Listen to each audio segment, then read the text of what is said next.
पुस्तक के परिचयात्मक कार्यक्रम में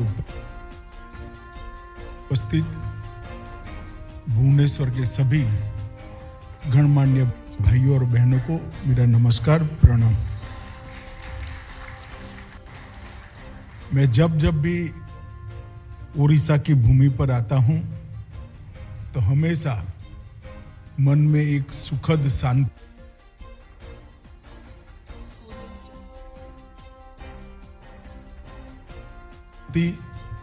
और संतोष का अनुभव होता है, क्योंकि ये महाप्रभु की भूमि है और महाप्रभु स्वयं इस भूमि पर विराजमान है। और मैं उस जगह से आता हूं जहां पर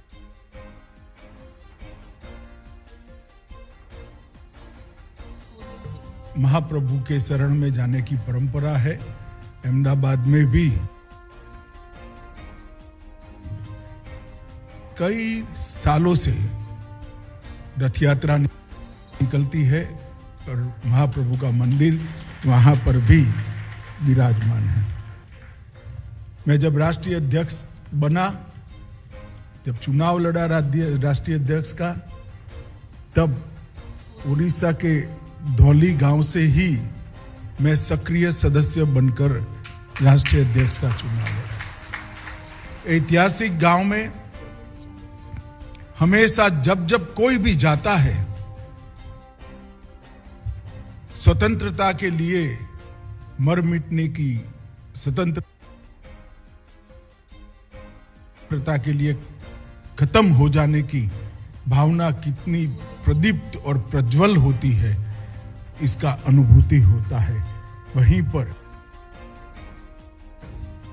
कहने को तो कलिंगवासी पराजय हुए थे,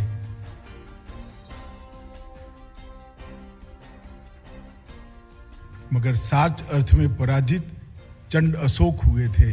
वो युद्ध वही भूमि पर लड़ा गया था।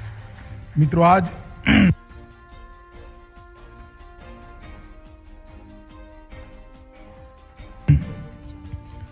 मोदी एट 20 पुस्तक के परिचय हेतु आज हम सब इस सभागार में और इसके नीचे एक सभागार में वर्चुअल मोड से एकत्रित आए हैं।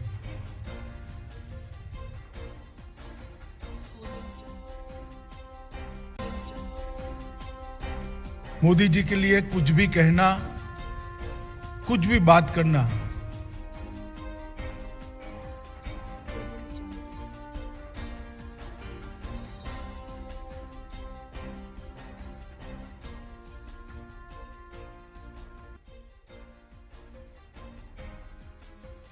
पहले गुजरात राज्य और फिर देश को इस महान बनाने के लिए, इस देश की समस्या को समूल उखाड़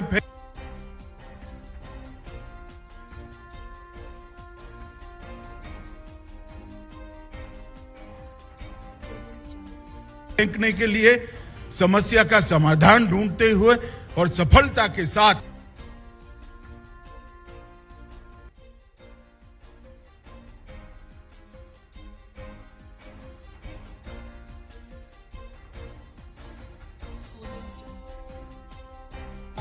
समग्र विश्व के अंदर देश के गौरव को प्रस्थापित करते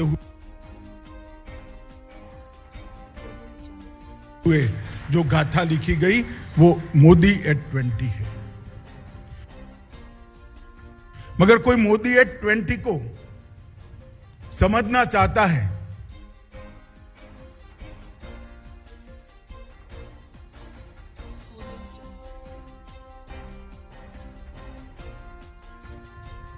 एक ऐसा नेता जो कभी सरपंच का चुनाव भी नहीं लड़ा था, पंचायत का चुनाव भी नहीं लड़ा था, इसको सीधा मुख्यमंत्री बना दिया जाता है और मुख्यमंत्री बनकर 20 साल तक मुख्यमंत्री और प्रधानमंत्री के नाते सफलता की सब शिखरों को सर करता है।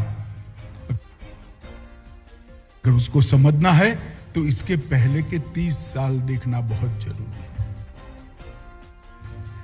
20 साल तो सबने देखे हैं, क्योंकि वो एक राज्य के मुख्यमंत्री थे।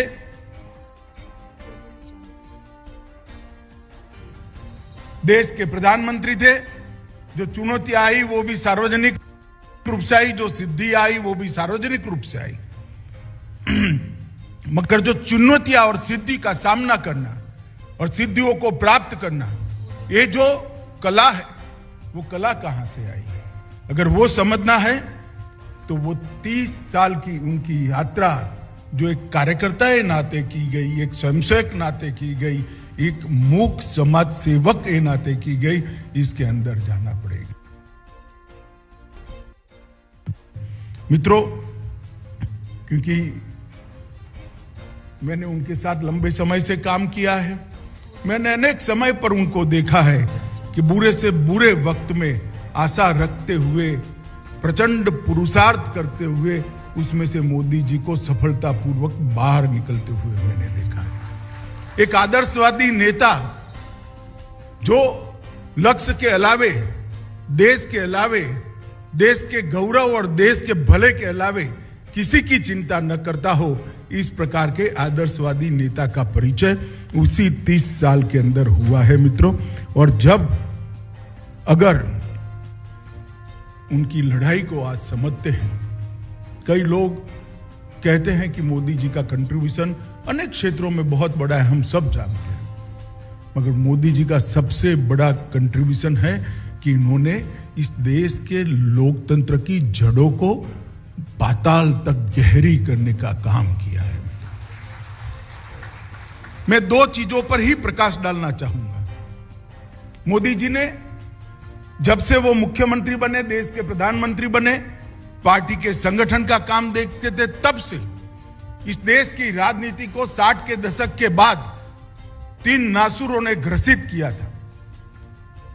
परिवारवाद, तुष्टीकरण और भ्रष्टाचार। ये 3 ऐसे नासूर थे जिसने सभी लोकतांत्रिक मूल्यों का ह्रास किया था। परिवारवाद के कारण जिसमें कितनी भी क्षमता हो, उसको मौका ही नहीं मिलता था। तुष्टीकरण के कारण समाज के अंदर कई वर्गों के बीच में बड़ी बड़ी खाई खड़ी होने लगी थी। और भ्रष्टाचार के कारण समाज की अर्थव्यवस्था और समाज कल्याण का अभियान खोखला होता जाता था। मोदी जी ने इस 20 साल के अंदर सबसे बड़ा अगर कोई योगदान किया है तो इस लोकतंत्र के अंदर से परिवारवाद को समाप्त करने का काम नरेंद्र मोदी ने। जितनी भी परिवारवादी पार्टियां थी, वो परिवारवाद को अपनी धाती समझकर, अपनी पूंजी समझकर आगे बढ़ती थी। मोदी जी ने इसकी जगह एक और विकल्प खड़ा कर दिया। परिवारवाद की जगह क्षमता की पॉलिटिक्स, परिवारवाद की जगह परिणाम की पॉलिटिक्स, परिवारवाद की जगह पॉलिटिक्स ऑफ परफॉर्मेंस। लोकतंत्र में वो ही सफल होगा जो गुड्स डिलीवर करेगा, लोकतंत्र में वो ही सफल होगा जो परफॉर्म करेगा। जनता उसी को चुनेगी जो परफॉर्म करेगा।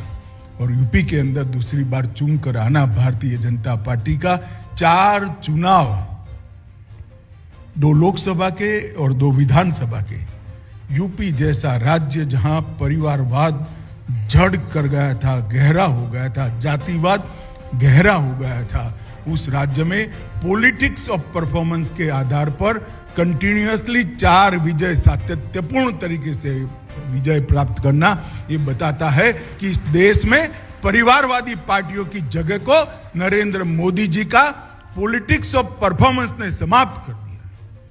और मैं इस मंच से कोई डर के बगैर कह सकता हूं कि जितनी भी परिवारवादी पार्टियां हैं, या तो उनको बदलना पड़ेगा, उनको बार बार, अगर नहीं बदलते हैं तो बार बार पराजय की तैयारी रखनी पड़ेगी। इस देश की जनता अब परिवारवादी राजनीति को नहीं कर सकती। तुष्टीकरण,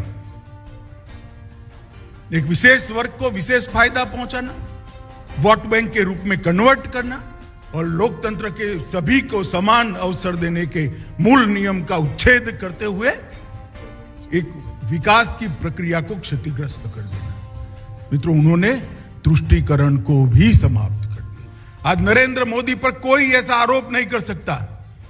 ढेर सारी स्कीमें जो 80 करोड़ गरीबों के लिए बनी, 60 करोड़ गरीबों के लिए बनी, दोनों प्रकार के वर्ग के लिए बनी हुई स्कीमों में कोई आरोप नहीं कर सकता कि कभी भाजपा का जो समर्थक नहीं है उसको गैस का सिलेंडर नहीं मिला, या उसको कभी भी कोई आरोप नहीं कर सकता कि आयुष्मान भारत का कार्ड नहीं मिला है। कोई आरोप नहीं कर सकता। सबको समान अवसर मिला है, मगर किसी को विशेष नहीं मिलने दिया, क्योंकि वो मुझे वोट देता है इसलिए उसको ज्यादा मिल जाएगा, ऐसा भी नहीं किया। तुष्टीकरण की राजनीति को मोदी जी ने समाप्त कर दिया। और मोदी जी ने सबसे बड़ा काम किया, इस देश में से भ्रष्टाचार नाम के शब्द पर सबसे बड़ा क्वेश्चन मार्क कर दिया।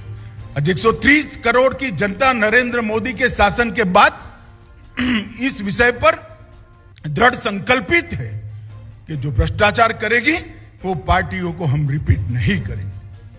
तत्काल चाहे थोड़ा सफलता मिल जाए, मगर मोदी जी की जगह एट 20 पर पहुंचना है तो भ्रष्टाचार इस देश की जनता सहन नहीं करेगी।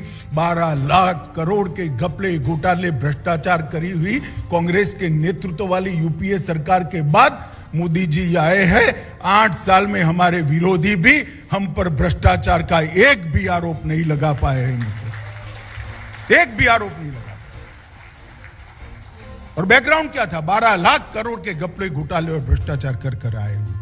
और मित्रों, यही बताता है कि मोदी जी ने लोकतंत्र की जड़ों को गहरा कर दिया है। दूसरा, 2012 से 14 का कालखंड याद कीजिए। पूरे देश के अंदर एक प्रकार की शंका पैदा हो गई थी, आत्मविश्वास चला गया था। लोग मानते थे कि multi party democratic parliamentary system, हमारी बहुपक्षीय लोकतांत्रिक संसदीय व्यवस्था विफल हो गई है, ये हमारे देश को आगे नहीं ले जा सकती है। क्योंकि 10 साल तक यूपीए की जो सरकार चली वो इस तरह से चली जैसे सरकार का कोई प्रधानमंत्री ही नहीं था। लोग ढूंढते थे प्रधानमंत्री कहां गायब है। प्रधानमंत्री को कोई प्रधानमंत्री नहीं मानता था और हर मंत्री अपने आप को प्रधानमंत्री मानता था। इस प्रकार की सरकार आ गई। जैसा मैंने कहा, 12 लाख करोड़ के घपले घोटाले भ्रष्टाचार हुए। देश में, दुनिया में देश की साख नीचे नीचे नीचे चली जाती थी। आंतरिक सुरक्षा और बाह्य सुरक्षा दोनों चरमराई हुई थी। दुश्मन देश से आतंकवादी घुसकर हमारे जवानों के सर काट कर ले जाते थे। दिल्ली के दरबार में किसी के माथे पर जूं नहीं रेंगती थी, उफ करने की हिम्मत नहीं थी। और उसके बाद में समग्र जनता के अंदर एक बहुत बड़ा सवाल था कि हमारी लोकतांत्रिक व्यवस्था विफल होने के कगार पर आ गई है। मित्रों, 2014 में भारतीय जनता पार्टी ने मोदी जी को, उनके नेतृत्व में हम जीतेंगे तो उनके प्रधानमंत्री बनाएंगे, ऐसा घोषित कर एक चुनाव लड़े और देश की जनता ने एक ऐतिहासिक फैसला लिया। 2/3 बहुमत के साथ 30 साल के बाद पहली पूर्ण बहुमत की सरकार हुई। और इसके बाद जो परिवर्तन हुआ, हम देखते हैं मित्र, भ्रष्टाचार का नामो निशान खत्म, निर्णायक नेतृत्व बाहर है, पॉलिसी पैरालिसिस खत्म हुआ, ढेर सारी पॉलिसियां बनी और देश आगे बढ़ रहा है। सुरक्षा के नाम पर अगर उन्होंने गलती कर भी ली तो उनके घर में घुसकर एयर स्ट्राइक और सर्जिकल स्ट्राइक कर दंडित करने का हौसला आज भारत का है। ये गौरव जो पैदा हुआ है जनता के अंदर, उसने वो गवाया हुआ जो आत्मविश्वास था, गवाया हुआ विश्वास था, उसको पुनर्जित करा है। आज जन जन मानता है कि हाँ, हमारा देश यही संविधान के तले, यही लोकतांत्रिक व्यवस्था के साथ आगे बढ़ सकता है और विश्व में सबसे ऊपर सर्वोच्च स्थान पर भी हम पहुंच सकते हैं। जनता का ये आत्मविश्वास पैदा करने का काम अगर किसी ने किया है तो नरेंद्र मोदी जी ने भी किया है। और मित्रों, उन्होंने फैसले भी इस तरह से लिए। पहले राष्ट्रपति चुनने का अवसर आया, एक दलित घर के गरीब एडवोकेट को, श्रीमान रामनाथ कोविंद को महामहिम रामनाथ कोविंद बनाकर दलितों के मन में एक विश्वास पैदा करने का काम किया। और दूसरी बार जब मौका आया तो इसी ओडिशा की पावन धरती की बेटी, जनजातियों में सबसे गरीब जनजाति की बेटी और सबसे गरीब के घर में पैदा हुई द्रौपदी मुर्मू को महामहिम राष्ट्रपति द्रौपदी मुर्मू के स्थान पर विराजमान। आप कल्पना कर सकते हैं इस समाजों के मन में कितना बड़ा आत्मविश्वास खड़ा होता है। मैं आज ही सुबह बता रहा था एक कार्यक्रम में, मैं संविधान की सभा का पूरा अध्ययन किया है। संविधान सभा में सभी वर्गों को, सभी प्रांतों को, सभी क्षेत्रों को भी समाहित करने का प्रयास किया गया था। एक कमी रह गई थी, इसमें एक भी ट्राइबल महिला नहीं थी। ट्राइबल तो थे परंतु ट्राइबल महिला नहीं थी। आज वही संविधान ने एक दलित, एक गरीब ट्राइबल महिला को देश का राष्ट्रपति चुना है। आज लोगों को साफल्य, संविधान का साफल्य का अनुभव होता है। मित्रों, मोदी जी हमेशा इसलिए सफल होते हैं कि उनके सोचने की गति ऊर्ध्व गति है, हमेशा ऊर्ध्व सोचते हैं। जैसे दीपक की लौ हमेशा ऊर्ध्व दिशा में जाती है, इस प्रकार से मोदी जी की सोच भी हमेशा ऊर्ध्व दिशा में जाती है। मित्रों, मैं मोदी जी के साथ बहुत समय से काम किया। अंग्रेजी की एक कहावत है मित्रों, blood is thicker than water.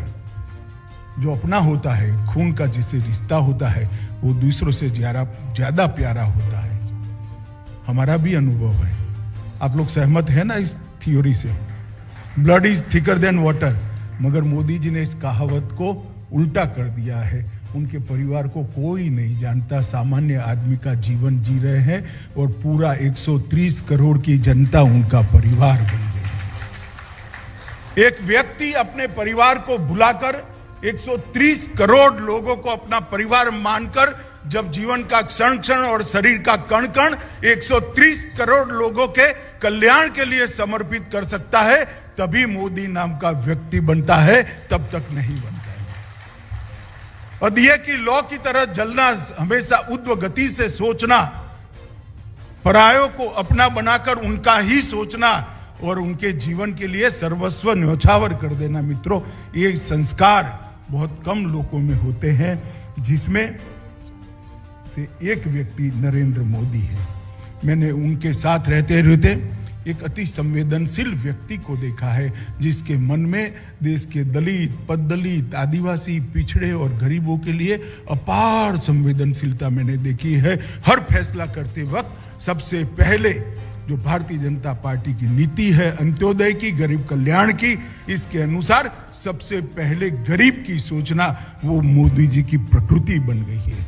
मैंने उनको एक कर्मठ कार्यकर्ता के नाते भी देखा है। ठीक है, पहले तो काम करते थे, स्कूटर पर दौरा करते थे, कार्यकर्ताओं के घर पर भोजन करते थे, भारतीय जनता पार्टी और पहले संघ का, संगठन का काम देखते थे। मेहनत करना स्वाभाविक था। मगर प्रधानमंत्री बनने के बाद भी जब भी चुनाव आता है, मैं दावे से कह सकता हूं, भारतीय जनता पार्टी के देश भर में किसी भी कार्यकर्ता से ज्यादा परिश्रम अगर कोई करता होगा तो नरेंद्र मोदी नाम का कार्यकर्ता करता होगा। एक कर्मठ कार्यकर्ता जब देश का नेतृत्व करता है, एक कर्मठ कार्यकर्ता जब पार्टी का नेतृत्व करता है, तब चुनाव में विजय सुनिश्चित हो जाती है। और ये विजयों की श्रृंखला जो मोदी जी के आने के बाद दिखाई पड़ती है, वो उनके कर्मठ कार्यकर्ता के।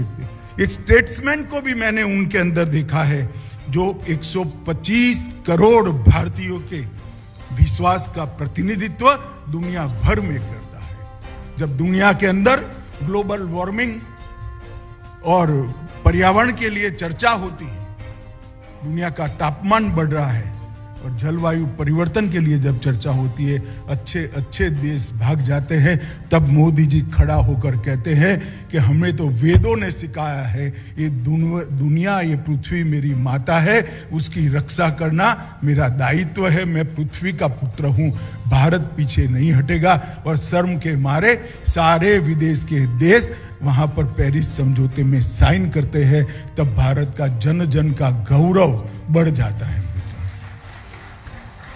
यूएन की असेंबली में पहली बार संबोधन करते हुए कहते कि जिन्होंने दवाइयां बनाई है उन्होंने दुनिया का भला किया है, मगर मेरे देश ने एक ऐसी पद्धति बनाई है जिससे दवाइयों की कभी जरूरत ही न पड़े। और योग को योग दिन मनाने का वो प्रस्ताव करते हैं। सिर्फ 70 दिन के अंदर दुनिया के 170 देश, 70 दिन के अंदर दुनिया के 170 देश योग दिन के प्रस्ताव को स्वीकार करते हैं। और हमारी धाती है, हमारी जो संस्कृति है, ये योग का विज्ञान आज पूरी दुनिया ने स्वीकार लिया है और योग दिन के दिन भी दुनिया भर के लोग योग करते हैं। तब मालूम पड़ता है कि भारत का नेता अगर आत्मविश्वास के साथ दुनिया के मंच के सामने हमारी संस्कृति को, हमारे गौरव को रखता है तो इसकी स्वीकृति इतनी ही स्वाभाविक है जितना कोई भी बड़े से बड़े देश का नेता रखता है। मित्रों, टीम लीडर के नाते किसी भी पार्टी की सरकार हो, देश के प्रधानमंत्री के नाते इन्होंने कभी भी वहां किस पार्टी की सरकार है नहीं सोचा है। कोरोना में मैंने देखा है विपक्ष के मुख्यमंत्रियों का भी फोन आता था, तुरंत ही वहां दवाई पहुंचानी हो, ऑक्सीजन पहुंचाना हो, वहां मेडिकल की टीम भेजनी हो, वहां असिस्टेंस भेजना हो, कभी भी कुछ नहीं। टीम लीडर के नाते, टीम इंडिया के लीडर के नाते हर राज्य को संरक्षित और संवर्धित करने का हमने देखा है। मित्रों, बड़े भावुक नेता है, इमोशनल आदमी है। 20 साल से मोदी जी ने दिवाली कभी भी अपने घर पे नहीं मनाई है। 20 साल से दिवाली हमेशा से सेना बॉर्डर पर सेना के जवानों के साथ।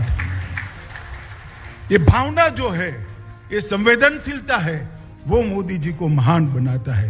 एक निडर सेनापति के रूप में भी हम उसको देख सकते हैं। बड़े से बड़ी चुनौतियां हो, राजनीतिक चुनौतियां तो एक बात है, मगर बड़े से बड़ी चुनौतियां, डोकलाम में कोई अड़ गया हो, किसी ने उरी पर या पुलवामा पर हमला करा हो, मगर जहां भारत के गौरव की बात आती है, भारत की सीमा की सुरक्षा की बात आती है, भारत की सेना के गौरव की बात आती है, तो मोदी जी चट्टान से भी ज्यादा अड़ीग हो जाते हैं। और हमने देखा है कड़े से कड़े फैसले लेकर दुनिया उंगली दांतों तले दबा गई। अमेरिका और इजराइल के रावे कोई घर में घुसकर बदला लेने का नहीं सोचता था, भारत की सेनाओं ने घर में घुसकर बदला लेने का काम किया। एक समर्थ रामदास ने शिवाजी महाराज को कहा था, जब शिवाजी महाराज ने पूछा कि गुरुदेव मेरा राज्याभिषेक होने वाला है, मेरे लिए एक वाक्य में उपदेश क्या है? तो उन्होंने कहा तुम राजा बनोगे तो घोड़े, हाथी, सोना, चांदी, खजाना, बड़े बड़े राजमहालय ये तेरे अधीन होंगे। और उस वक्त हमेशा तुझे एक बात रखनी है, उपभोग शून्य स्वामी बनने की। स्वामी तो जरूर बनना, मगर उपभोग तुम नहीं कर सकते, जनता का है। मोदी जी ने, मैंने अनेक पद पर देखा है मित्रों, वही फकीरी मस्ती के साथ, सादगी के साथ जीने वाला आदमी, राजनेता नरेंद्र मोदी जैसा मेरे जीवन में नहीं देखा। समर्थ स्वामी रामदास ने जो कल्पना करी थी उपभोग शून्य स्वामी की, वो उपभोग शून्य स्वामी की व्याख्या को इस युग के अंदर मोदी जी ने चरितार्थ किया है। और इसी का कारण है जनता उनको मानती है, जनता इनको स्वीकारती है, जनता उनका सम्मान करती है। मित्रों, एक देश का प्रधानमंत्री, 130 करोड़ की जनता का प्रधानमंत्री एक वायु प्रवचन कर देश के नाम के संदेश में कह दे कि कल जनता कर्फ्यू है, सरकार की कोई पाबंदी नहीं है। जब कोरोना आया, हमें लॉकडाउन की आदत डालनी थी, तब मोदी जी अचानक टीवी पर आकर एक अपील करे कि कल जनता कर्फ्यू है। कभी अपील करे कल आपके घर के सामने एक दिया जलाइए, जागृति का दिया जलाइए। कभी थाली बजाकर सम्मान करिए जो सेवा में लगे हैं, कभी फूल बरसाकर उनका सम्मान करिए। ये सारी अपीलों को तो मैंने कभी नहीं देखा। कर्फ्यू डालना पड़ता है तो नोटिफिकेशन होने के बावजूद अनेक लोग कर्फ्यू तोड़ देते हैं, उनको पकड़कर पुलिस ले जाती है। मगर एक कर्फ्यू ऐसा हुआ आजादी के 75 साल में, जिसके प्रधानमंत्री ने, जिसको जनता को सिर्फ अपील की, कोई नोटिफिकेशन नहीं था। 130 करोड़ लोग में से कोई भी अपने घर के बाहर नहीं निकला और कर्फ्यू हुआ। एक समय था जब पाकिस्तान के साथ युद्ध हुआ था, तब लाल बहादुर शास्त्री ने कहा था कि हमारे पास चावल नहीं है, अनाज नहीं है और हमें अमेरिका इसके कारण दबा रहा है। तो मैं अपील करता हूं कि शनिचर को हम उपवास रखेंगे और मैं भी उपवास रहूंगा। पूरे देश ने उपवास रखा था। उसके बाद लाल बहादुर शास्त्री के बाद पहला प्रधानमंत्री नरेंद्र मोदी है, सम्मान से जिसके प्रति इसकी हर बात को माना है। वो कार्यकर्ता थे तब भी परिश्रमी थे, प्रधानमंत्री थे तो अधिक परिश्रमी हैं। कार्यकर्ता थे तब भी मैंने काम करते हुए देखा है, प्रधानमंत्री है तब भी काम करते हुए दिखा है। दिन में 16 घंटा 18 घंटा, कई बार तो 20-20 घंटा काम करना, सतत काम करना, अहर्निश काम करना उनका स्वभाव है। वो हमेशा कहते हैं मुझे कड़ी मेहनत से कभी थकान नहीं लगती, बल्कि हमें संतोष की अनुभूति कड़ी मेहनत कराता है, क्योंकि कड़ी मेहनत जनता के लिए है। जब एक गरीब के चेहरे पर मुस्कान आती है तब मन में संतोष पैदा होता है। मित्रों, भाव के साथ मेहनत करने वाला आदमी बहुत लंबे समय के बाद इस देश को मिला है।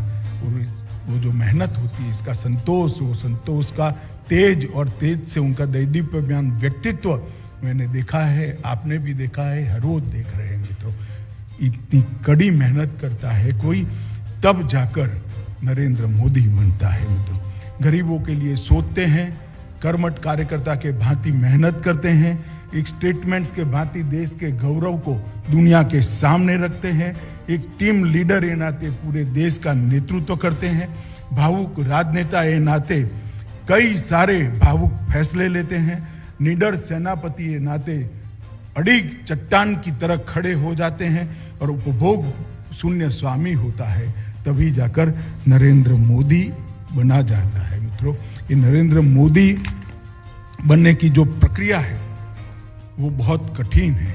मित्रों, मोदी जी की कार्यशैली को हम ध्यान से देखें तो उनकी नीतियां जो है वो मानवता में से जन्म लेती हैं। सर्व समाज के कल्याण की भावना के साथ वो नीतियों के बनाते हैं। उनका संकल्प है नए भारत के निर्माण का संकल्प, दुनिया में हर क्षेत्र के अंदर सर्वोच्च स्थान पर बैठे हुए भारत का संकल्प, और शासन की कुनीतियों को समाप्त करने की दृढ़ इच्छा शक्ति भी उनके अंदर दिखाई सकती है। और जन भागीदारी के अलावा जनता की समस्याओं का समाधान नहीं हो सकता, वो उनका दृढ़ विश्वास है। कोई भी योजना लेकर आते हैं, कोई भी स्कीम लेकर आते हैं, तो इसके अंदर जन भागीदारी का तत्व बहुत बड़ा होता है। और मित्रों, जन भागीदारी के कारण ही नरेंद्र मोदी जी को इतनी बड़ी सफलता मिली है। मित्रों, गुजरात के मुख्यमंत्री थे तब भी कई सारे लैंडमार्क डिसीजन लिए थे। मैं गिनाने जाऊंगा तो बहुत लंबा समय होगा, मगर कुछ चीजें मैं जरूर बताऊं। उन्होंने गुजरात के अंदर देश में सबसे पहले आपदा प्रबंधन के लिए अगर किसी ने सोचा तो नरेंद्र मोदी जी ने सोचा था। गुजरात के अंदर जो भूकंप आया उसके बाद आपदा प्रबंधन की शुरुआत नरेंद्र मोदी जी ने की। उन्होंने पावर की क्राइसिस जो थी इसके मूल से सॉल्यूशन की दिशा में गए। हर गांव में, देश में हर गांव में 24 घंटा बिजली अगर पहली बार कोई एक राज्य में पहुंची तो हमारे गुजरात के अंदर पहुंची थी। कृषि महोत्सव के माध्यम से 10% का कृषि विकास दर, 10% का कृषि विकास दर देश में सबसे पहले अगर कोई लाया तो नरेंद्र मोदी जी लाया। प्राथमिक शिक्षा के अंदर दो चीजें ऐसी है, धर्मेंद्र प्रधान जी यहां बैठे हैं, जो सबसे कठिन मानी जाती थी, drop out ratio and 100% enrolment. Modi ji अपने शासन के अंदर ड्रॉप आउट रेशियो को लगभग 0 तक ले गए और 100% एनरोलमेंट को भी उन्होंने अचीव करने का काम किया। और बेटी बढ़ाओ बेटी पढ़ाओ के माध्यम से जेंडर रेशियो भी ठीक करने का काम किया। गुजरात एक ऐसा प्रदेश है जहां जल की बड़ी कठिनाई होती थी। हमारा 80% जल गुजरात के 9% हिस्से में था और बाकी 91% हिस्से में 20% जल था। ऐसे समय जल संचय के अभियान से 20 फुट से लेकर 80 फुट तक भूगर्भ पानी के जल स्तर को ऊपर उठाने का काम नरेंद्र मोदी जी ने किया। वनबंधु कल्याण योजना और सागर खेडू कल्याण योजना लाकर सर्वसमावेशी सर्वस्पर्शी विकास का एक मॉडल खड़ा किया। और मित्रों, एक सबसे बड़ा काम जो बहुत चर्चा में नहीं आया है, इंस्टीट्यूशनल डिलीवरी की संख्या 22% से 92% ले जाने का काम सिर्फ 5 साल के अंदर नरेंद्र मोदी जी ने गुजरात में किया था, जिससे माता मृत्यु दर और बाल मृत्यु दर को बहुत कम करने में गुजरात उस जमाने में चोटी पर था। माता को न मरने देना, बालक को न मरने देना, ये संकल्प के साथ ही करें। ये मैं इसलिए बताता हूं कि इसमें से कुछ आपने नहीं सुना होगा। अगर कोई नेता होता है, छोटा सा भी काम करता है तो प्रसिद्धि करता है, अपने गुणगान कराता है, परंतु ये सारी चीजें जो लैंडमार्क चीजें हैं आपने किसी ने नहीं सुनी होगी। मगर काम हुआ है, परिवर्तन हुआ है और परिणाम भी मिले हैं। मोदी जी को कई बार देखते हैं तो लोग उनकी योजनाओं को टुकड़े टुकड़े में देखते हैं। मोदी जी कभी भी टुकड़े टुकड़े में नहीं सोचते। उनका अप्रोच समस्या का संपूर्ण समाधान का है। मैं बहुत सारे उदाहरण, इतना समय नहीं होता है, मगर मैं स्वास्थ्य क्षेत्र का उदाहरण जरूर देना चाहता हूं। सबसे पहले स्वास्थ्य के क्षेत्र के अंदर आज जो संपूर्ण क्रांति हुई है, इसमें सबसे पहले मोदी जी ने स्वच्छता अभियान चलाया। आज भी आपके घर में एक छोटा सा बालक है और एक पिपरमिंट खाकर उसका छिलका नीचे डालने का प्रयास करिएगा, बालक तुरंत रोकेगा कि दादाजी वहां नहीं डाल सकते, कचरा पेटी में डालिए, कचरा नहीं डालना। स्वच्छता के संस्कार को नई पीढ़ी तक, नीचे तक उतारने का काम नरेंद्र मोदी जी। मगर उस वक्त हमें मालूम नहीं पड़ा, देश में किसी ने नहीं सोचा कि स्वच्छता के पीछे स्वास्थ्य की चिंता है। जब गंदगी होती है उसमें से ही बीमारी पैदा होती है। उसके बाद हर घर में शौचालय पहुंचाने का कार्यक्रम लेकर आए। 10 करोड़ घरों के अंदर 5 साल के अंदर शौचालय पहुंचाकर महिलाओं को सम्मानित करने का काम किया और देश को स्वच्छ करने का काम। मित्रों, आप कल्पना करिए, जिस घर में शौचालय न हो उस घर की महिलाओं की स्थिति क्या होगी। भुवनेश्वर में आपको एक कल्पना नहीं आ सकती, मगर मयूरभंज जिले के किसी गांव के अंदर जाकर आप देखिएगा तो आपको ये विडंबना, ये दुर्भाग्य इस देश की बच्चियों का, महिलाओं का समझ में आएगा। मोदी जी ने 10 करोड़ घर में शौचालय बनाकर स्वास्थ्य को भी ठीक किया, महिलाओं के सम्मान को भी। फिट इंडिया मूवमेंट लेकर आए, उसको भी साथ के स्वास्थ्य के साथ जोड़कर वो लेकर आए। फिर योग दिन बनाने का काम किया, रोग शरीर के अंदर आ ही न पाए इस प्रकार के शरीर की रचना करना। फिर पोषण अभियान लेकर आए, बच्चे और किशोरियों को पोषण युक्त कर बच्चा जो आने वाला है, सगर्भा माता और किशोरियों और बच्चियों को और बच्चों को पोषण युक्त आहार देने का अभियान। मिशन इंद्रधनुष के माध्यम से 15 करोड़ बच्चों को टीका लगाने का, सभी प्रकार के टीके 20 दिन के अंदर समाप्त कर दिए 15 करोड़ बच्चों के। उसके जीवन का स्ट्रक्चर ही ऐसा कर दिया, शरीर का स्ट्रक्चर ही ऐसा कर दिया कि इसके अंदर रोग ही ना आए। इसके बाद आयुष्मान भारत योजना लाए। 60 करोड़ लोग ऐसे थे जिनके पास इलाज का पैसा ही नहीं था। 5 लाख तक का पूरा इलाज देश के 60 करोड़ गरीबों का मोदी जी ने फ्री ऑफ कॉस्ट कर उनके इलाज की सुविधा को करें। हमारे पास डॉक्टर नहीं थे। 5 साल के अंदर हर जिले में एक कॉलेज बढ़ाने का संकल्प किया और रिकॉर्ड सीटें बढ़ाने का काम किया। मैं आंकड़ों की मायाजाल में जाना नहीं चाहता, मगर एक और 70 साल के मेडिकल सीटों की बढ़ोतरी है और एक और मोदी जी के 5 साल के सीटों की बढ़ोतरी है। इतने डॉक्टर अब देश के अंदर ज्यादा बढ़ेंगे और वेलनेस सेंटर के माध्यम से पीएचसी सीएचसी को भी अपग्रेड करने का काम किया। एक स्वास्थ्य नाम की समस्या के पर 13 बिंदुओं में बांटकर किस प्रकार से समग्रता से सोचकर मोदी जी काम कर रहे हैं, वो एक बहुत बड़ा क्षेत्र है। मित्रों, जहां तक कोरोना का सवाल है, हमने देखा है मोदी जी किस प्रकार से कोविड के समय में आपदा को अवसर में बदला है।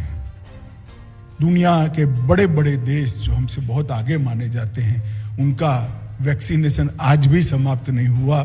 हम आज तीसरा डोज फ्री ऑफ कॉस्ट लगा रहे हैं। मित्रों, 200 करोड़ डोज लग गए और डोज भी किस तरह से लगे, टेक्नोलॉजी का उपयोग करते हुए।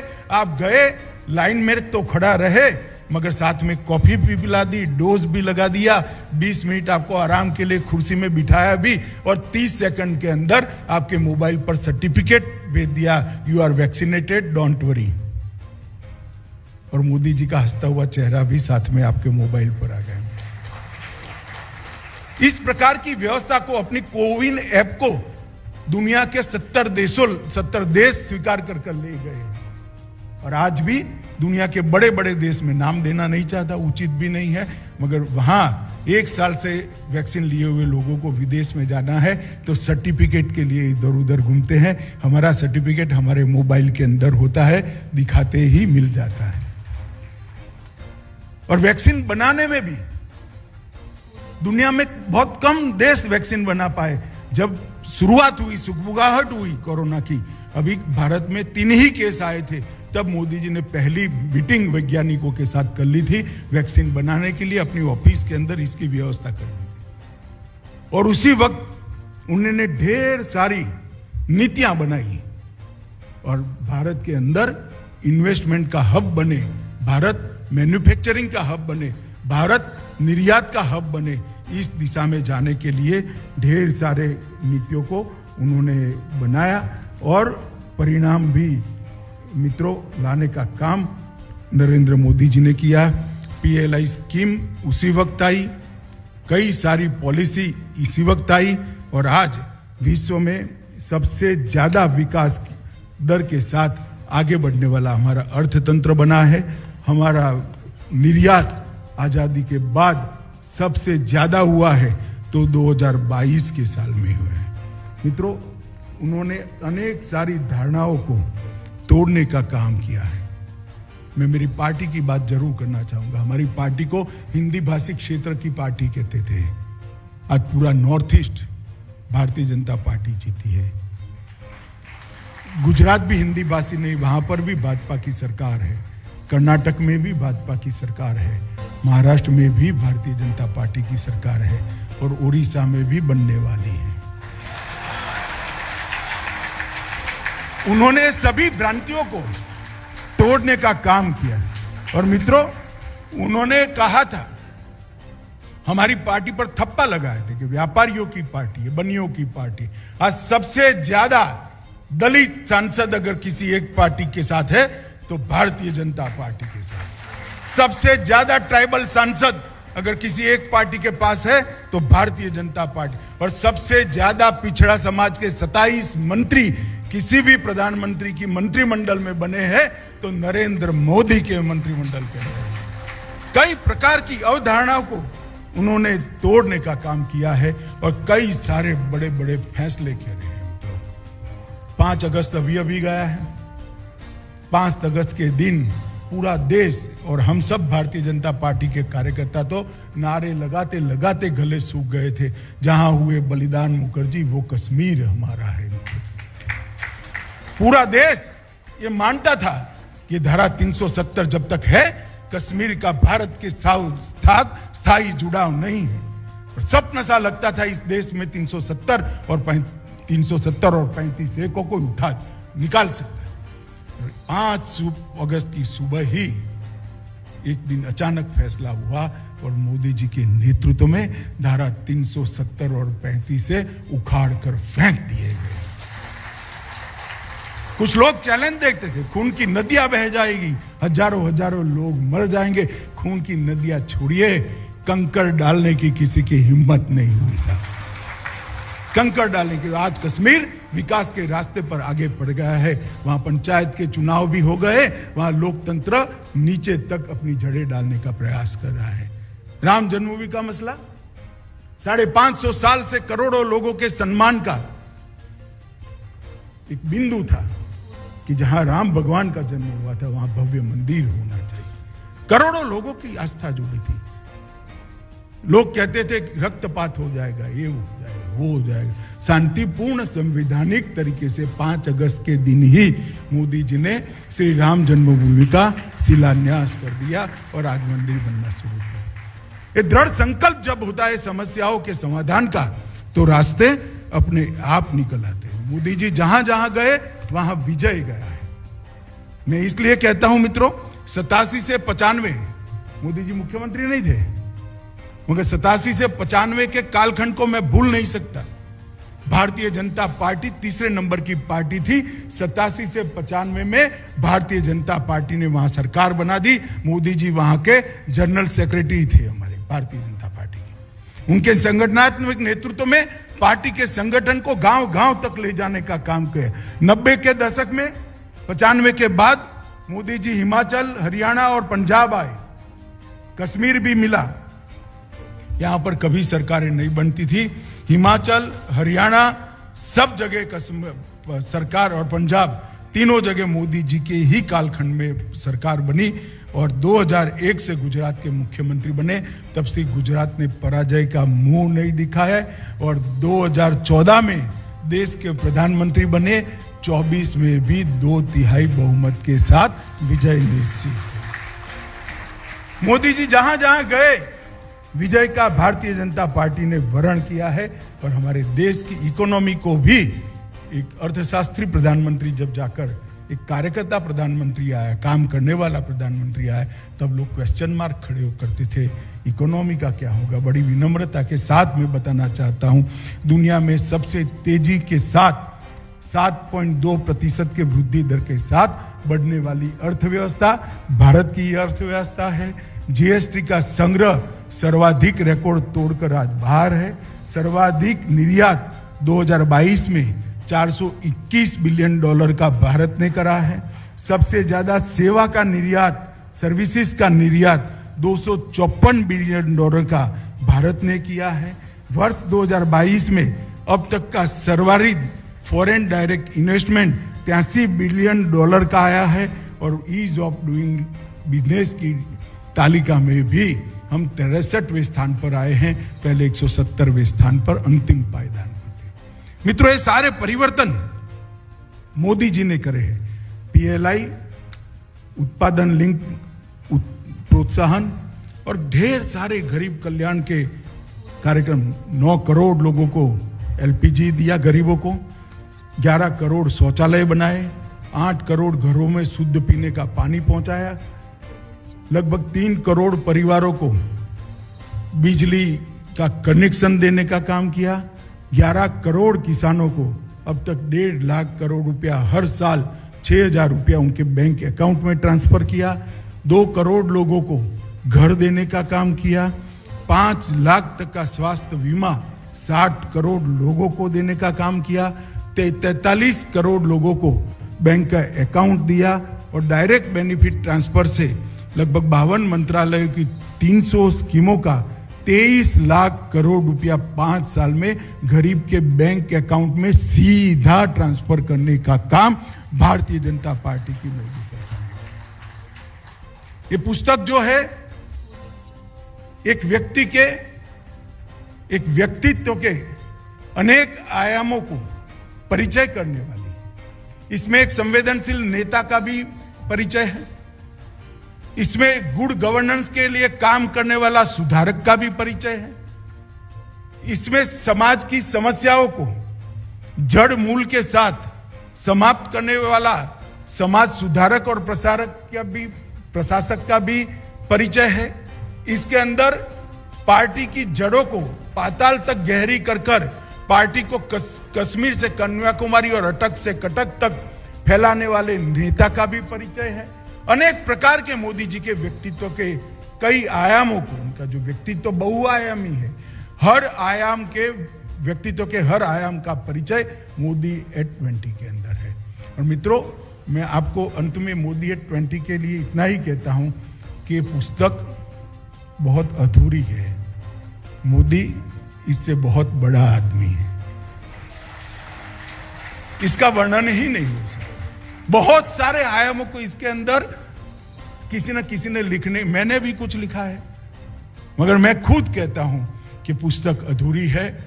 मोदी बहुत बड़े व्यक्ति है और देश का सौभाग्य है कि पूरा विश्व जिस व्यक्ति को नेता मानता है, वो नेता हमारा है, भारत का है और भारत का नेतृत्व। ये हम सब के लिए गौरव का विषय है। देश की आजादी के रजत जयंती भी आई, सुवर्ण जयंती भी आई, अमृत महोत्सव भी आया। किसी ने भी 25 साल 50 साल को मैं किसी की टीका टिप्पणी करने नहीं आया हूं, देश के भविष्य के साथ जोड़कर नहीं दिया। अमृत महोत्सव को मोदी जी ने जन जन का महोत्सव बनाया। आज बच्चा बच्चा तिरंगा लेकर घूमता है, इसके मन में राष्ट्र भावना जागृत होती है। और मेरी बात याद रखना, 13 से 15 तारीख में 20 करोड़ भारतीय अपने घर पर तिरंगा फहराने वाले हैं। आप भी जरूर फहराएं।